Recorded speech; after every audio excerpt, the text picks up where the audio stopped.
Hi, everyone. Thank you so much for joining us. My name is Valerie Martinez, she, her, hers, and I am the director of the History and Literary Arts program at the National Hispanic Cultural Center. The NHCC is dedicated to the preservation, promotion, and advancement of Hispanic, Latinx culture, arts, and humanities, and we are a division of the State of New Mexico Department of Cultural Affairs. I would like to acknowledge that New Mexico is comprised of the ancestral and unceded land of 19 sovereign Pueblo nations, as well as 3 Apache tribes and the Navajo Nation. We are indebted to the caretakers of this land and to the land itself. We are also dedicated to engagement with complex issues of history, culture, and heritage. This kind of engagement is at the heart of cultural understanding and promotes a legacy that is dedicated to justice and reconciliation. I am joined tonight by staff members in the History and Literary Arts program, Ana Uremovich, who takes care of all the logistics for this series, Perspectivas Modernas, Cassandra Osterloh, our NHCC Zoom Tech and NHCC librarian, and Patricia Perea, who's our educator. We are really excited to host this series, Perspectivas Modernas Latin America, in collaboration with the University of New Mexico Department of History, Center for the Southwest, and Latin American and Iberian Institute. Liz Hutchison, who's here, Professor of History and Associate Vice President of Division for Equity and Inclusion at UNM, and I started cooking up the idea for a Latin America series last fall. Her colleagues and mine have been very generous in supporting the idea, helping us coordinate this and joining in. From our perspective at the NHCC, we wanted to expand our history and literary arts programming even more deeply into countries outside the US, with a focus not only on history, but on relevant and important contemporary issues. It's part of the NHCC strategic plan through 2023 to expand our programming, not only nationally, but internationally. And so this series really helps us do that. We began this series in February, and tonight we conclude an exciting season with Kimberly Gotterman, whose talk is titled Seeking Refuge, the Role of Expert Witnesses in Latin American Asylum Cases. Next, I'd like to introduce Ana Uremovich, who will share some housekeeping details, followed by Liz, who will formally introduce our speaker. Thanks for being here. Hello, everyone. I'm Ana Uremovich. I'm here to walk you through a few housekeeping items. So our speaker will present for 30 to 45 minutes. That will be followed by a 15-minute question and answer session. During the presentation, all of you will be muted, so there's no background noise or interruptions. After the talk, we'll open the chat box for questions and comments. We will field the questions and present them to our speaker. Right now, you may want to grab a pen and paper to write down questions that pop up during the presentation, so you can type them in the chat box later. At the end of the session, we'll provide a link in the chat box that allows you to take a quick 1-minute feedback survey. The survey tells us about your experience with this event and enables us to be responsive to your needs. Thank you in advance for doing this. And now I'd like to introduce Liz Hutchinson, who will introduce our speaker. Actually, can I punt to my colleague Francis, who will make a welcome from UNM, and then it comes back to me. Thank you, Ana. Okay. So thanks, Liz. So good evening, everyone. On behalf of UNM's Latin American and Iberian Institute, the Department of History, and the Center for the Southwest, welcome to tonight's talk. We're delighted to be here to help share exciting new scholarship on Latin America by UNM faculty. And it's a great privilege for us to partner with the National Hispanic Cultural Center and to spend time with all of you this evening. So thank you. And now back to Liz. Thank you, Francis. And I'd like to acknowledge Sam Truitt, who's also in the audience and here from the Center for the Southwest. Just briefly, it's really my pleasure to introduce our colleague, Kimberly Gotterman, an ally in all things human rights, Latin America, and history related at UNM. I'm Liz Hutchison, and my pronouns are she, her, and hers. And we found that we have not just one, but two folks talking about Eugene in the room. Dr. Gotterman is a native of Eugene, Oregon, and a first-gen scholar who almost became a French historian. Thank goodness she switched. Who completed her doctoral training in history at UCLA under another distinguished historian, Dr. James Lockhart, training intensively in ethnohistorical and paleography, as well as Nahuatl and Quechua to complete her doctoral dissertation, and which became the first book on women in 17th century Quito, Ecuador, Women's Lives in Colonial Quito, Gender, Law, and Economy in Spanish America. In this work, Dr. Gotterman radically advanced our understanding of women's agency and authority in response to marital and other forms of gender violence, which, as she'll tell you, is perhaps why her research took a radical turn from the 17th to the 21st century about 10 years ago. Since Dr. Gotterman, that work as a country conditions expert, she has provided affidavits and hearing testimony in more than 150 cases. Every time I check, the number is higher.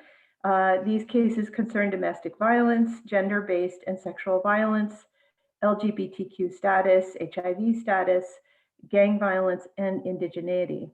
Out of this work, she's developed a network of attorneys and academics, including myself, who are engaged in supporting asylum work, and a project for the edited volume, Practicing Asylum, a handbook on expert witnesses in Latin American domestic violence, LGBTI, and mother-child cases. With the support from a variety of UNM grants, and most recently, a prestigious Scholars and Society Fellowship from the American Council of Learned Scholars and the Mellon Foundation, this handbook will provide an open access resource from the University of California Press. So with that, I'd like to open the floor and hand the remote mic to Dr. Kimberly Gotterman. Welcome, Kim. Hello, everyone. Thank you so much, Liz, for that fabulous introduction. It's for that introduction that I actually do presentations. So I thank you. I'd also like to thank Anna Yuremovich and Valerie Martinez from the National Hispanic Cultural Center, as well as Francis Hayashida from the Latin American and Iberian Institute for organizing this talk. And I appreciate this opportunity to talk with folks about my work, which I do as an expert witness in Latin American asylum cases. I'd like to start with a quote, one that resonates with me as a historian, as well as an expert witness. I insist on being shocked. I am never going to become immune. I think that's a kind of failure, to see so much human atrocity that you die inside. I want to be surprised and shocked every time. This is a quote by Toni Morrison from Toni Morrison Uncensored. And as a historian of Latin American history, I find that I have to narrate some stories over and over again to my students, often wishing that these events had different endings. As an expert witness, I find that I have to go into these same dark spaces. The stark reality of human experience, of social injustice, is daunting, and the practice of repeatedly going into these dark spaces and not becoming indifferent to them requires stamina. Our ability, however, to be effective requires us to continually reemerge from this darkness, reflect on its elements, and find a response. As a historian and an expert witness, I bear witness, but I also make a plan. Now, I've been an expert witness since 2010. I began with LGBTQ asylum cases in Peru and Ecuador. I became an expert witness because I received an email out of the blue from an attorney who asked me to be an expert witness in an Ecuadorian gender-based violence case. I will admit that I was so surprised. Why would somebody contact me, a colonial historian, to be an expert witness in an asylum case? And so I ignored the email. I thought it must be misdirected. But when I went back and I was going through my emails again at the end of the day, I saw, yeah, she's actually talking to me. I wonder if I could be helpful in these cases. Could my knowledge and my experience as a historian help others? So I contacted my friend and colleague, Dr. Thomas Davies, who was an expert witness for decades. And with his help, I took on my first cases, which were LGBTQ cases. Now, I expanded to include gender-based cases against women. And then I expanded geographically to cases in the Northern Triangle, largely because there's so much need, as I'll explain, for relief, right, for people who are fleeing oppression and persecution in Central America. Thematically, I focus on gender-based and sexuality-based cases, as well as violence by gangs and security officials who are also major perpetrators of violence against women and LGBTQ persons. In this work, I daily monitor news and events in the 5 countries I now work on, Ecuador, Peru, Guatemala, El Salvador, and Honduras. I do targeted research as well on each case I work on, which I'll explain. Now, as an expert witness, I work on cases for those who are seeking asylum or related forms of relief. Asylum seekers are different from other kinds of immigrants who are typically portrayed as migrating for better economic situations or for family reunification. Asylum seekers are fleeing because of fear, and they're seeking status as refugees. They're fleeing physical and sexual assault, kidnapping, torture, and death threats, often perpetrated by family members, community members, gangs, and security officials in their countries. Asylum seekers must be on U.S. territory to ask for relief. International law and U.S. law guarantee the rights of migrants to apply for asylum. The United Nations 1951 Convention and 1967 Protocol define a refugee as a person who is unable or unwilling to return to his or her home country and cannot obtain protection in that country due to past persecution or a well-founded fear of future persecution on account of race, religion, nationality, membership in a particular social group, or political opinion. These are called the 5 protected grounds. Congress incorporated this definition into U.S. Immigration Law and Refugee Act of 1980.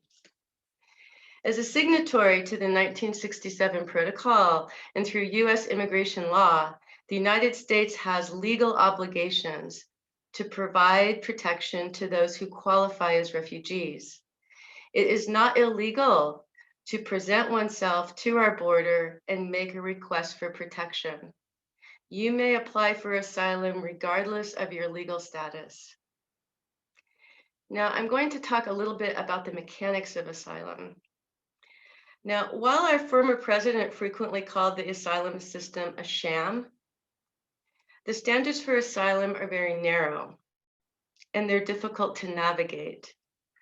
A person must demonstrate that the violence that they have experienced or fear to experience in the future is based on one of the 5 protected grounds. Fleeing general or private violence is not grounds for asylum in the US.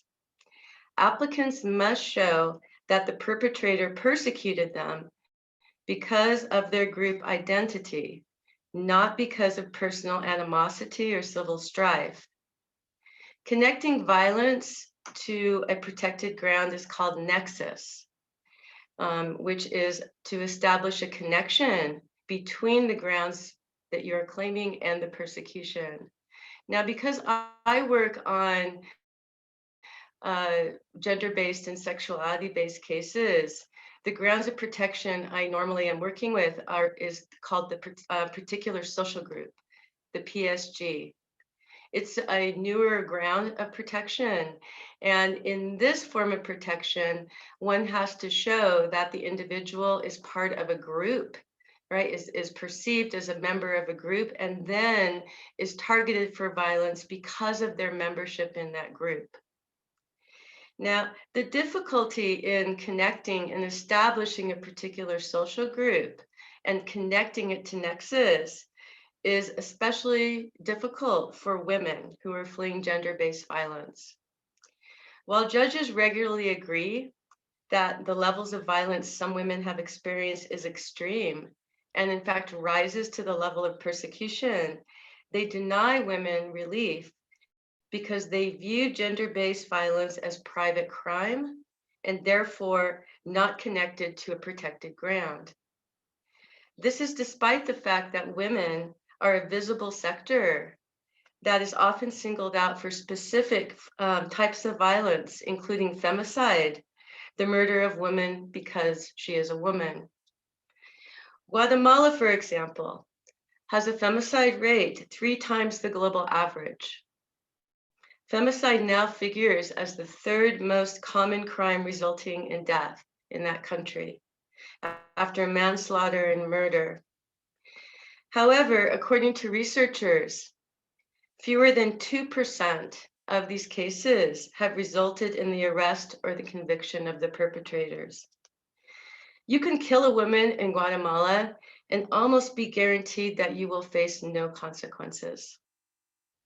Primary perpetrators of violence against women are their intimate partners, other family members, gangs, and security officials. Under the Trump administration, Attorney General Sessions and Barrs focused on limiting the grounds of asylum specifically for women who are fleeing gender-based violence, sexual violence, and gang violence in Central America. Guatemala today remains, much as Philip Alston, the United States Special Rapporteur on extrajudicial summary and arbitrary executions, said in 2007, Guatemala is a good place to commit murder because you will certainly get away with it.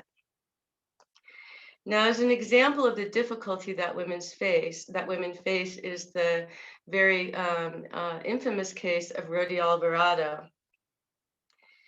Rodrigo Alvarado in 1996 was granted asylum by an immigration judge on the basis of her gender, particular social group. That PSG was Guatemalan women who have been involved intimately with Guatemalan male companions who believe that women are to live under male domination, and her political opinion that women should not be dominated by men. Ms. Alvarado was subjected to a decade of egregious abuse that included serial rape, torture, and threats to her life by her spouse in Guatemala. The immigration judge found that the physical and sexual assault she suffered rose to the level of persecution, and that this persecution was based on her gender-based PSG. However, the INS appealed this grant to the Board of Immigration Appeals. And the Board of Immigration Appeals determined that her spouse abused her for personal reasons, quote, because she was his wife, unquote, and that her resistance against him was not political opinion. Rather, it was, quote, a common human desire not to be harmed or abused, unquote. And they ordered her deported.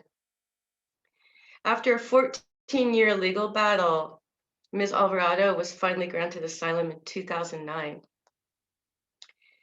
Now, in addition to having to demonstrate that the violence you experienced was on account of a protected ground, and that there's a nexus, a connection between that violence and a protected ground, asylum applicants also must demonstrate that the government is complicit in that violence, that the government is unwilling or unable to protect the individual from violence. While government officials, such as the police, are major perpetrators of violence against LGBTQ persons. For example, they and women are often targeted by family members, community, and gang members who are private actors.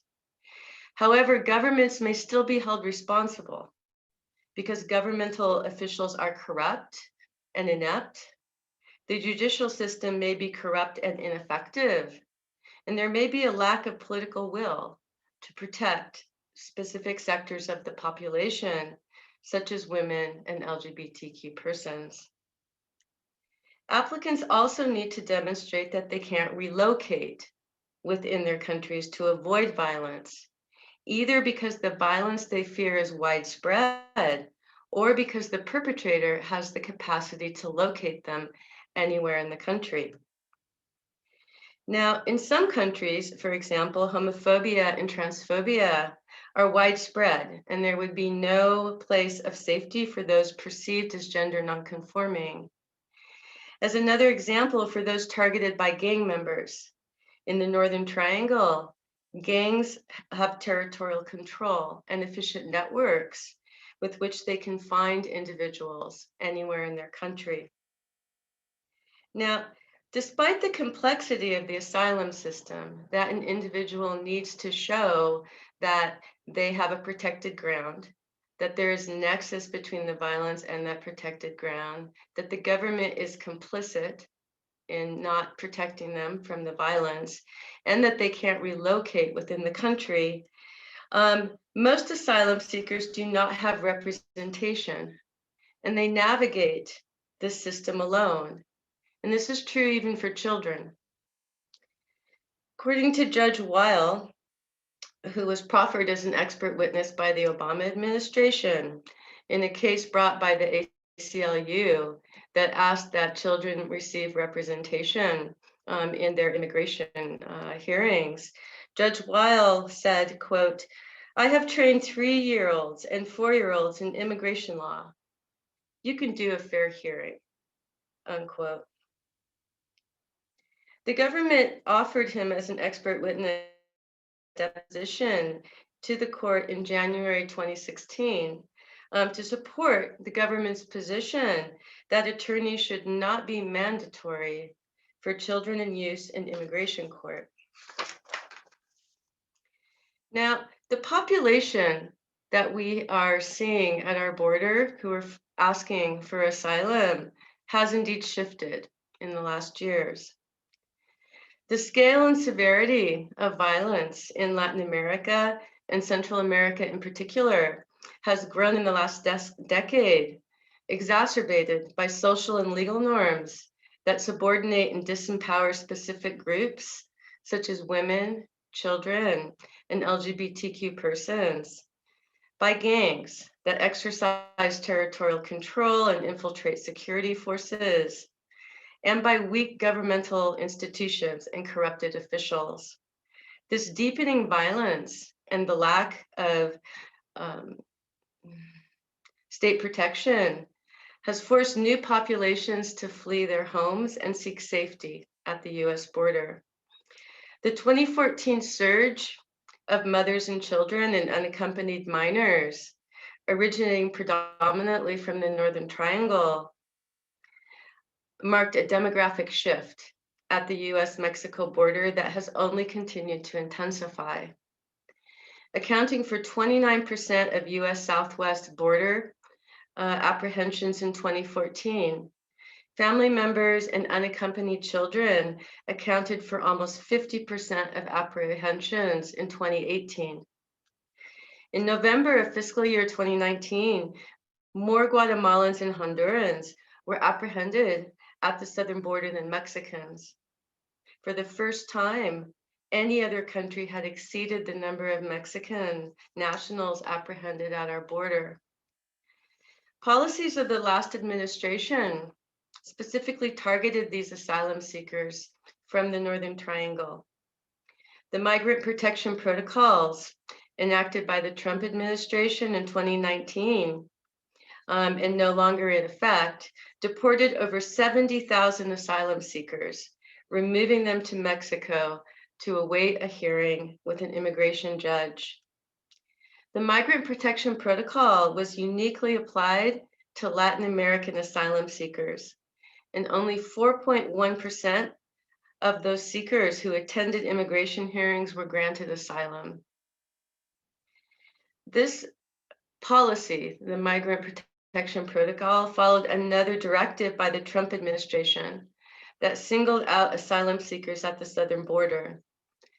In the summer of 2018, the Department of Justice enacted a zero tolerance policy that criminalized migrant parents and led to the long-term separation of over 5,000 children from their parents.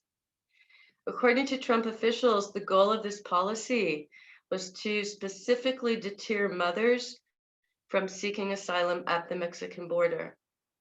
As of February 2021, over 1,000 children remain separated from their parents, and the parents of another 500 children remained missing because the government did not keep adequate records of family relationships, and some parents were deported without their children. In all, Trump issued 1,064 restrictive immigration policies between January 2017 and January 2021, over 5 per week during his term in office. Many of these policies focused directly on stopping immigrants and asylum seekers at the Mexican border. Migrants whom Trump declared, quote, aren't people, they're animals, unquote. Now, we are facing greater challenges in the asylum system, and we have more individuals who are seeking asylum. As an expert witness, I produce affidavits, which are reports on country conditions for individual asylum seekers. And I also create universal reports that can be used in multiple cases. I'm not an advocate for individual applicants. Instead, my role is to provide research on particular conditions that impact and may help explain forms of violence that an individual has experienced or fears to experience in the future. For individual cases, I rely on the applicant's declaration, an account of their experiences in their home country, and their reasons for fearing to return. The system of asylum is re-traumatizing for applicants. In the system, an applicant has to create what we call officially a declaration, in which the individual has to narrate event by event, right, every form of violence that they experienced. They will have to repeat this in the hearing itself. In the hearing, there are no limitations on what can be asked of that individual by the government attorney. Now, based on my research of country conditions and tailoring it around the specific issues that an asylum applicant, right, has experienced, I offer a professional opinion on whether the applicant has a well-founded fear of persecution and whether the applicant's situation meets the criteria for asylum and other forms of relief. Now, as an example of the kind of affidavit that I write, I'm going to talk a little bit about an affidavit for women, right, on behalf of a woman fleeing for gender-based violence. Now, in affidavits for women, I usually begin by providing research on cultural norms in that country. Norms that would support the subordination of women by men and legitimate violence by men against women. This is an important part of the affidavit because it helps establish that the woman is part of a particular social group, that the husband is not, or her partner, her intimate partner, is not abusing her because of personal animosity, but because the system, the society as a whole, has defined her, right, as part of a group, women, right, who must be subordinated to men, and therefore men are able to use violence in order to control women. So this is an important section, and it's the first section that I produce, right, for gender-based violence cases. Following, right, a section that explains gender norms that define the woman as a particular social group. Then I produce research that shows situations of violence, actual examples of violence in that country that women are likely to face. As part of that, research on levels of violence. So for example, in Honduras, I was in a hearing for a woman from Honduras yesterday. In Honduras, over 60% of women experience gender-based violence, and Honduras has one of the highest femicide rates in the Northern Triangle. It's now higher than Guatemala or El Salvador. In addition, right, I have to be able to show the nexus, right, the connection between this violence and the particular social group. And so that is how levels of violence, right, can show that women who are defined in a particular way in their society are more likely, right, to experience forms of violence than other people in that society. Now, I also need to show government complicity. And by showing in gender-based violence cases in the countries I work on, these countries often have protective legislation. That is legislation that is particularly targeting women, right, as a group, a sector in society. So in countries in the Northern Triangle, these countries have femicide laws. That is that they recognize that women are killed because they are women. And they also have domestic violence laws that define women as being subjected to male violence because of gender inequalities. Now, in a hearing, right, our government, right, will argue that, well, the fact that these countries have these protective laws isn't that indicative that the country is trying to protect these people, right? But the reality is, right, and this is why research is important, right, is that I can see that in fact these laws aren't implemented. That in fact in Honduras, for example, the judiciary has only received one training on gender-based violence. That in the last 10 years, the public prosecutors have only had 11 trainings. I also know that the government has only allocated 21% of the funds necessary for investigation of gender-based violence to the public prosecutor's office. So this kind of information, this deep research in how these laws are being implemented become really important in these cases, because in fact it shows that the governments do not prioritize the safety and the well-being of women. In addition, one points to impunity rates. So as I mentioned, in Guatemala, the impunity rate for the murder of women is 98%. In Honduras as well, the range is between 95 and 98%. So this is the kind of research then that can convince an immigration judge that in fact the government is complicit. The government knows that women are a sector vulnerable to violence, and the government is not doing not following, not implementing the policies necessary to protect women from this violence. I also have to document and explain whether or not relocation is possible or reasonable.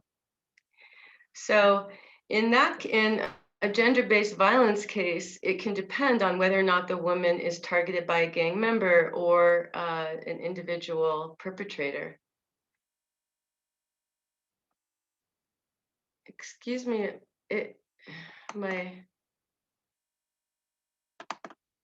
something happened to my internet. You all went away, but you're back. Excellent. And we can still hear and see you. So. Oh, okay, good. So when you disappear, I won't do anything unreasonable then. So as part of my affidavit, I also need to address whether or not it's possible for the individual to relocate within their country, or whether or not it's reasonable. So as I was saying, if a woman is targeted by a gang member, in that case, then my research on gangs needs to show the territorial dominance of gangs in the country.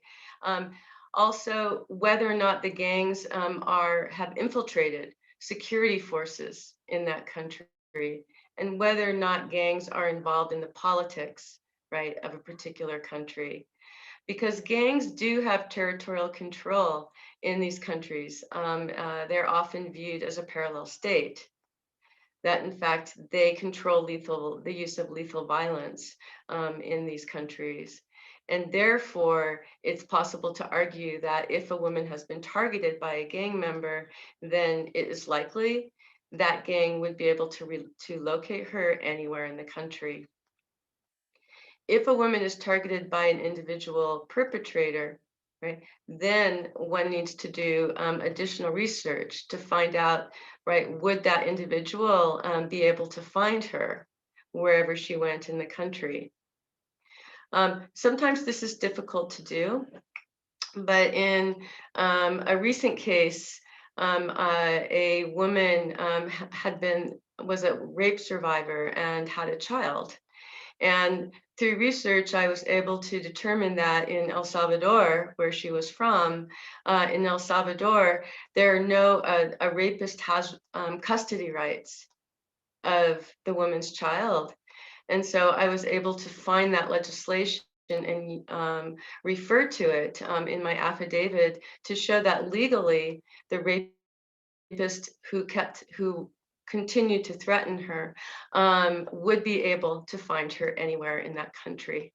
So sometimes the kinds of research that an expert witness has to do can be very targeted and require me to reach out to other scholars and to legal experts within the countries that I am working on. The affidavits I write tend to run from 20 to 60 pages. It really does depend on the particular case. As I mentioned, in addition to individual affidavits, I also do universal affidavits. These are affidavits that focus on a particular group in society. So they're more like reports. So for example, I've written affidavits on the status of transgender women in Peru, for example. These affidavits are submitted in multiple cases, and they too, right, can work in hearings. In those cases, I don't usually testify, but these kinds of affidavits are really helpful in cases where it's not possible to find an expert witness. Sometimes there are few expert witnesses. So I am contacted by some attorneys, right, who are desperate because there are few experts who have done research on transgender women in Peru. In these cases, these kinds of affidavits are also especially useful in cases where people are detained. For applicants who are detained, and it is a greater and greater percentage in the last few years, those individuals have trouble finding representation, and their cases often are expedited. They're forced to move rather quickly. And so in that case, a universal affidavit can be really helpful because it can be submitted quickly and it can be considered by the immigration judge. Now, after, in addition to providing an affidavit, then as an expert witness, I also offer telephonic testimony and hearings. So I have now been in immigration courts, I think in all the circuits in the country. I do cases all over the West. I do court cases in the Midwest, and I do a number of cases on the East Coast as well, New York, New Jersey, Chicago, a lot of major cities. And in these hearings, I'm examined by the applicant's attorney, with whom I've been working with, and then I'm cross-examined by the government attorney. These hearings are adversarial. That is, the applicant must demonstrate that they have a valid reason to not be deported. The government's position in an immigration hearing is that the individual should be deported. And in these hearings, the immigration judge as well may ask me questions. The hearing is another venue for teaching. My role as an expert is to provide information and provide research that will allow the immigration judge to come to a more informed determination on whether or not the individual has a valid asylum claim. Sometimes these hearings can be very aggressive. For immigration, for government attorneys, they're often in a situation where they are responsible for every country in the world. They are put into an immigration court and they are told to argue for that an individual be deported. So for some of them, it is expedient to attack the expert witness. Because if my affidavit can be thrown out as evidence, then that significantly weakens the case. And so in these cases, then the way an immigration hearing starts is it starts with my credentials. And as an expert, I do not have that status indefinitely. Every hearing, I have to be requalified as an expert. So in every hearing, an immigration judge will determine whether or not my expertise will be given weight in that particular decision. So the hearing then is another venue for teaching.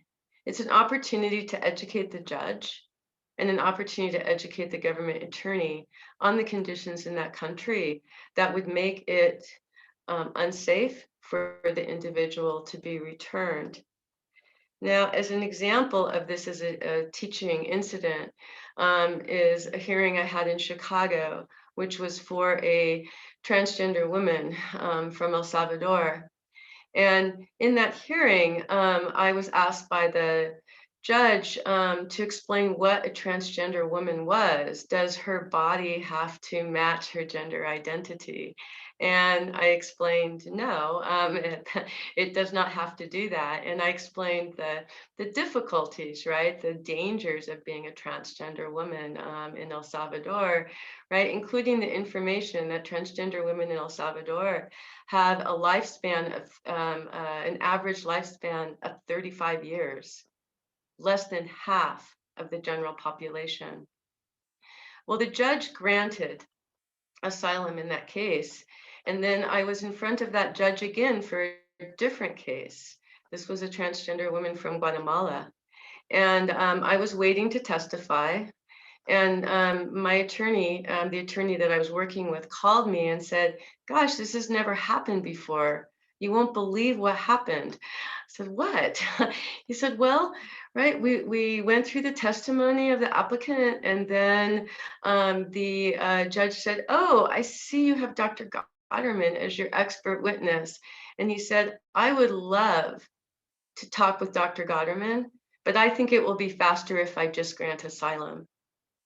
And this reflects, right, the fact that the testimonies and the affidavits that expert witnesses create, right, have lasting impressions. This judge learned that being a transgender woman in the Northern Triangle was dangerous. It was life-threatening. And this judge then used this information not only in subsequent hearings that I was involved in, but this judge was also responsible for training other immigration judges. So being an expert witness is being in another venue in which our teaching and our research can come together. Now, to conclude, so that we have time for questions, I want to tell you that expert witnessing has transformed my scholarship. It has expanded the communities I engaged with, and it has augmented my commitment to research and teaching. It's true that I'm busier. The level of my research has increased as I monitor current events in my countries of focus and delve deeply into topics that are relevant to specific cases. As an expert witness, I'm strengthened by the bravery and the resilience of individuals who, despite the terrors and the abuse that they have survived in their home countries, believe that our country will honor its pledge to provide refuge for the persecuted. My heart is crowded with their stories. Each hearing with a successful outcome is a reminder that justice is possible and sometimes manifests one person at a time. Thank you.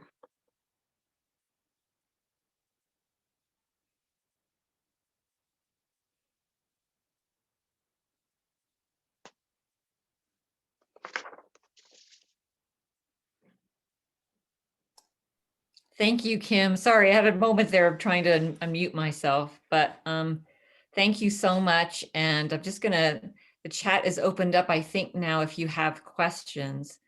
But that was really moving, but also extremely informative. I just feel like I learned a lot about how this works. And I just have one question maybe to start us off.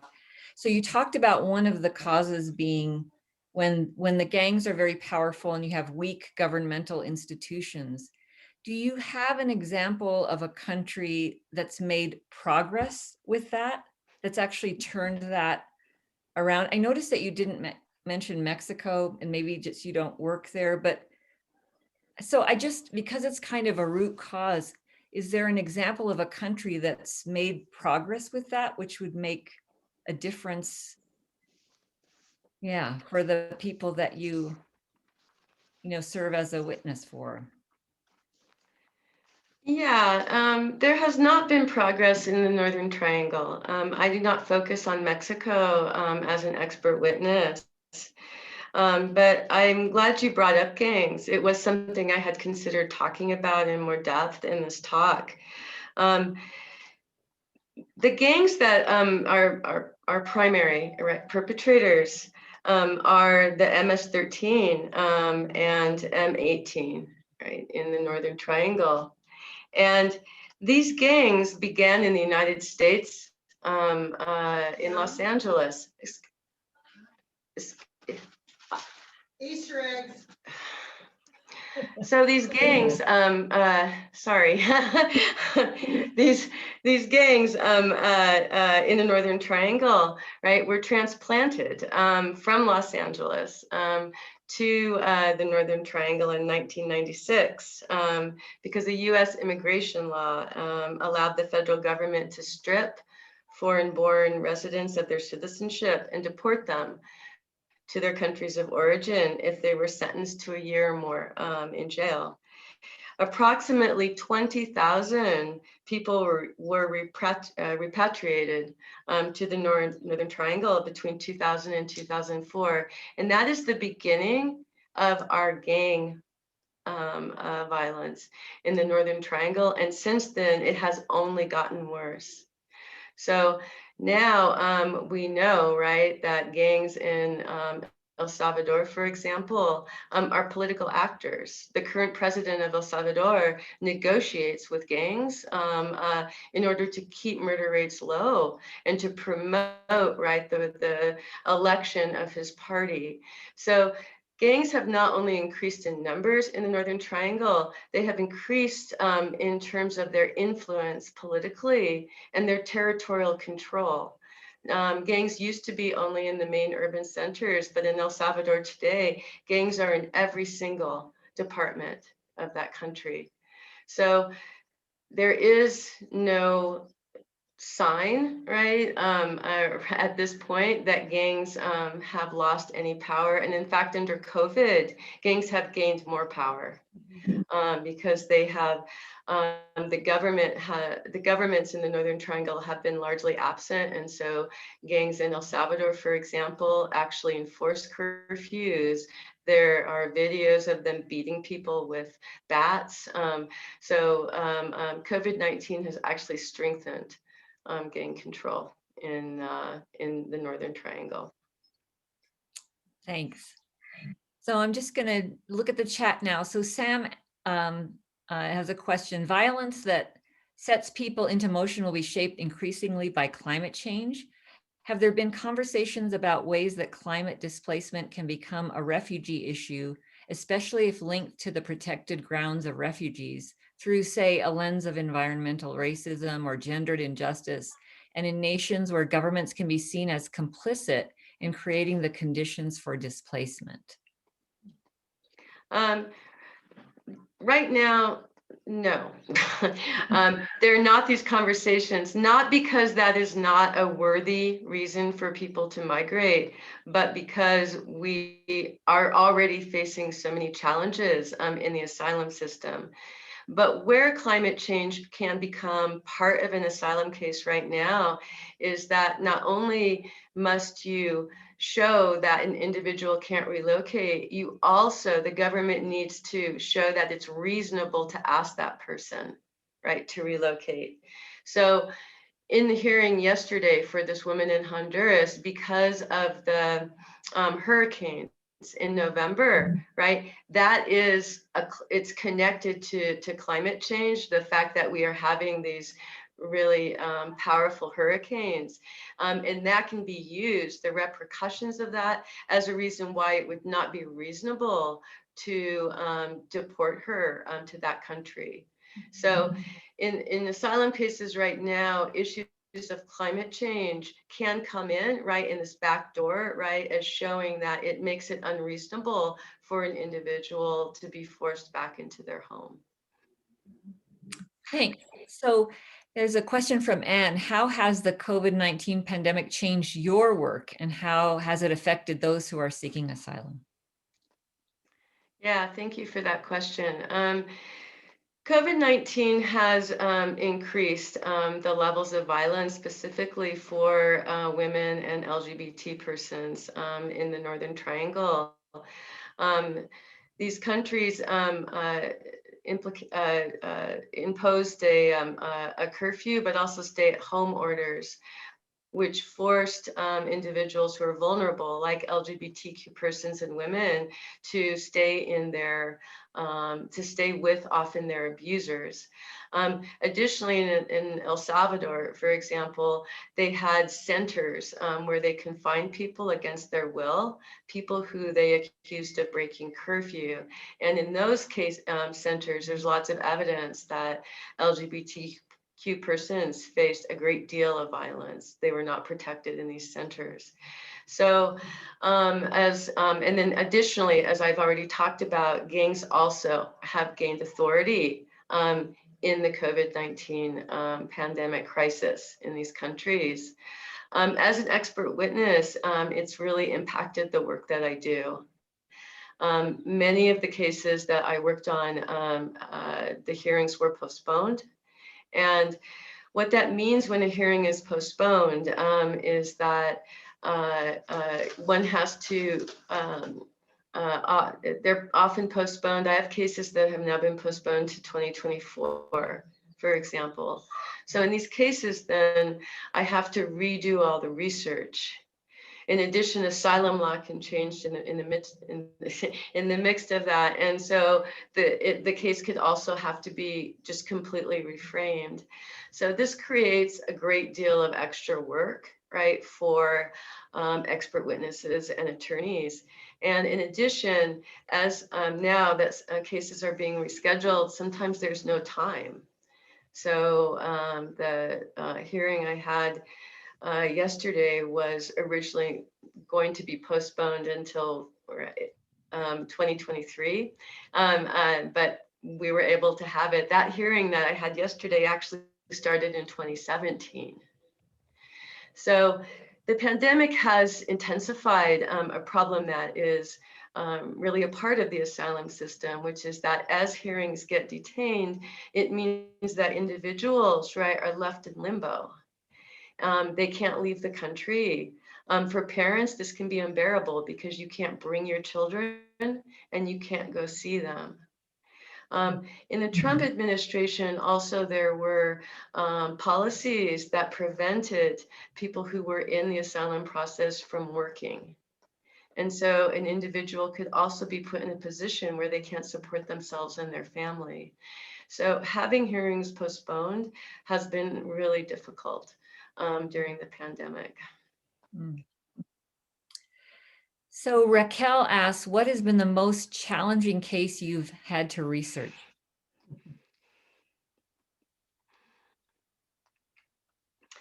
Well, I would say that my most challenging cases are cases for lesbians. These are really long affidavits because I need to document not only the persecution they would face because of their gender nonconformity, but in addition, their gender-based violence. And so these can be just necessitate a great deal of research. And in these cases, once we get to hearing, often all of the gender-based research that I've done falls out because judges don't want to recognize gender-based violence. And so for that reason, in these cases for lesbians that require a great deal of research, they are granted asylum on the basis of being a homosexual. Right? And their status as a woman is basically ignored in these cases. It's much more difficult to get asylum if you are a cisgender woman fleeing gender-based violence than it is if you are an LGBTQ person fleeing other forms of violence. Thank you. So Aaron asks, you had mentioned femicide rates in Honduras now surpass those in Guatemala. Is there any theory or potential explanation for the particular rise in Honduras? Yeah, gender-based violence rose dramatically after the 2009 coup in Honduras. And in that coup, the National Party took control of the country again, and it has maintained control up to this point. And the National Party has systematically undermined human rights protections, and specifically those for women in Honduras. Honduras, like other countries in the Northern Triangle, use gender-based violence in conflict, and that same tendency to dismiss violence against women has continued in Honduras. Another complicated factor in Honduras is that the military is in charge of internal policing, and militarization in countries often lead to greater human rights violations, particularly violence against women and LGBTQ persons. So Honduras is a particularly violent country right now, and the corruption goes all the way up to the president. The current president of Honduras has been indicted by our federal government for drug trafficking. We have a lot of evidence that he was involved in trafficking cocaine. He asked the military to protect a cocaine lab. And his brother is now in a life sentence in the United States for being involved in drug trafficking. So in a situation like Honduras, then the corruption runs from the security officials, right, all the way up to the highest level of politics. And in that kind of situation, protection, right, of vulnerable groups is not a priority of the government. And the government is in fact supporting groups that are notoriously involved in persecution, such as the military, such as the police. So it's just a really volatile situation there right now. So we have a few more questions. You must be getting tired because you're giving us so much information. So if you'll bear with us. So Sarah asks, you mentioned that in each case you have to reestablish your qualifications as an expert. Could you give us a sense of what types of things judges see as meriting expert status? Tenure, publications, public engagement? Yeah, all of those things will be considered. As an expert, you have to submit your CV, but also in your affidavit, you need to have a narrative CV in which you take your normal CV and then explain how all the different presentations you're teaching, right, all your experience makes you an expert for that specific case. And the kinds of criteria that judges look at are indeed, right, the fact that of being a tenured professor, the fact of the presentations I give. They also look at publications.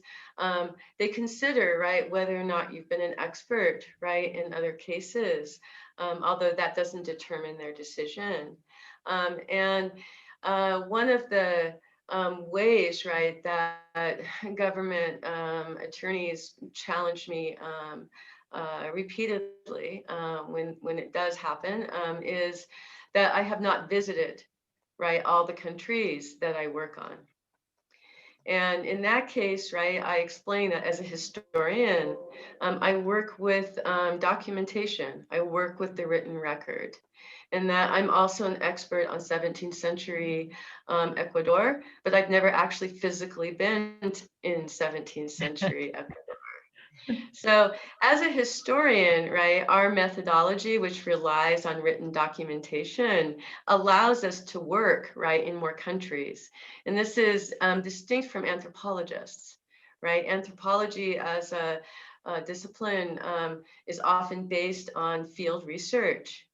And so anthropologists, right, will be expected to have spent, right, time in the country that they're an expert in. But as an historian, I'm able to focus on 5 different countries because as a historian in my discipline, I can understand them through the written word. Just a couple more. So Peggy says, thank you for your hard work and informative talk. Have you heard of unaccompanied minors having been given DNA tests at the detention centers during the Trump administration? Wow, I think that there were policies to try to give DNA tests to not just children, but detainees in order to establish a database to further track these people. Because of the difficulty that we're having in still connecting unaccompanied minors, those who were separated in the Trump administration, it would be in fact great if we had DNA records for all of them to be able to match them to their parents. So there have been, there was indeed a policy to try to get is it biodata, right, on all detainees in order to put them in a permanent database and then be able to track them.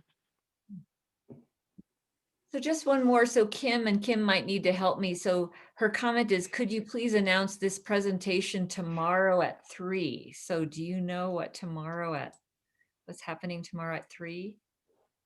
I don't have that information in front of me, but I think that it could certainly be put in the chat so that people could see. This is a performance artist from Guatemala who'll be performing virtually tomorrow afternoon.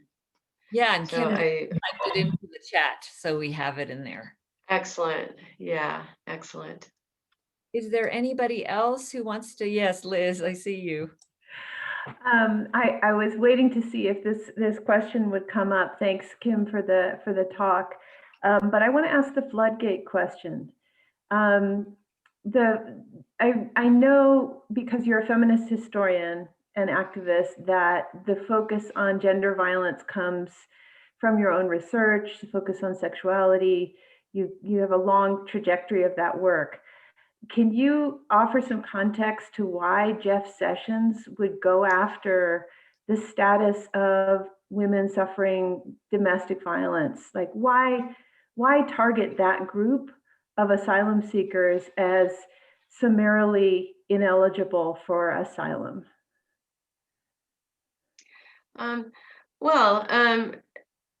Sessions' decision in matter of AB in 2018 reflects a big challenge that we have always faced in gender-based cases, that women are, that gender violence, specifically domestic violence, is a private crime. And that as a private crime, private crimes aren't eligible, that the man is not abusing, right, the woman because he thinks of her as being part of a societal group, but because he's just really an awful person, right? And therefore is just being a horrible spouse, right? And these are the kinds of descriptors that one finds in actual decisions that deny women asylum. So it's part of and we see that in the United States as well, in which domestic violence is often dismissed as a private crime, despite all kinds of research that shows that violence against women is systemic and is supported by cultural norms that are often enforced by legal norms. And this is certainly the case in the countries I work on.